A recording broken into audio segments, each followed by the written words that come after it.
Imagine you are a DJ. You control the flow of music in a party. You drop the latest beats and shuffle the songs around. Most people are dancing and enjoying the music.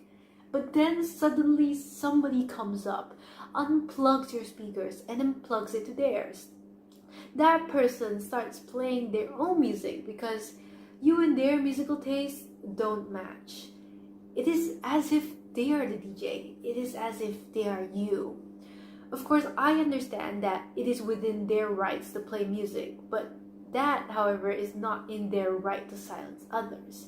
Just like musical preferences, everyone has their own thoughts and opinions on certain matters. One may think that tea is better than coffee, but others might beg to differ. Having these different ideas doesn't mean anyone is particularly wrong. Everyone is born different, hence everyone has different opinions on different matters. Which is why we communicate with each other, so that we can understand each other and see eye to eye.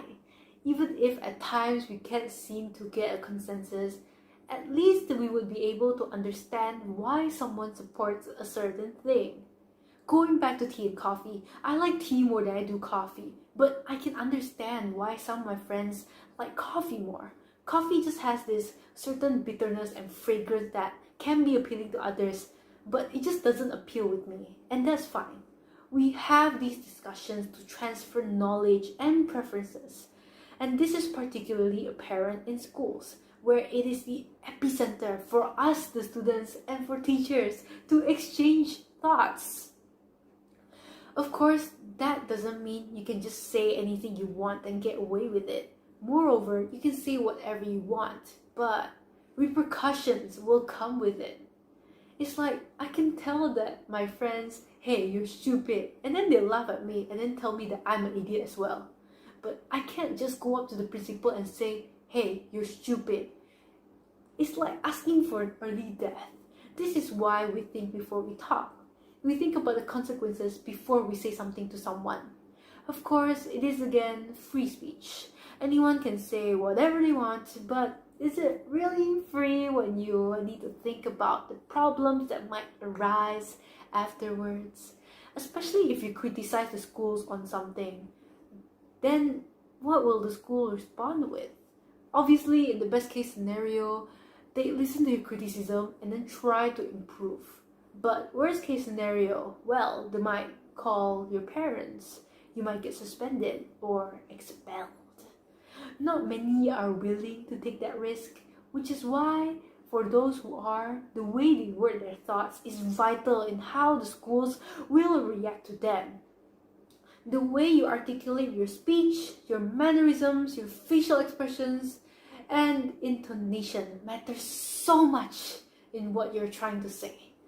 Even the slightest change in any of those factors can change the tone of your words so much. Like, if you were going to say, I'm a terrorist, versus I'm a terrorist, you can clearly distinguish the second one as being a joke, while the first one actually sounds quite serious. The same can be said during school protests, when students are just trying to tell their side and provide criticism to the school board. It may come across as less of a protest and more of a riot. That would mean that the schools are going to take action and suspend students over it because it disrupts the learning environment. And by the end of it, students are only going to dislike the schools even more. And the schools are only going to see students as a troublesome group who is not serious about their studies. And so you see, everyone has the freedom to say anything that they want. But if you were going to say it in an impolite manner, in the wrong setting, then what comes afterwards is not something anyone would want. That would mean speech and the art of communication goes hand in hand with each other. Which is why if you are the DJ in the party, don't just play the latest trendy songs that you deem to be the best. But how about listening to suggestions? That would make for a really great party in general. Or if you are the student protesting something, then why not look at it from the perspectives of both sides? You might just find something even more valuable than thoughts and opinions. You might find peace in the chaos.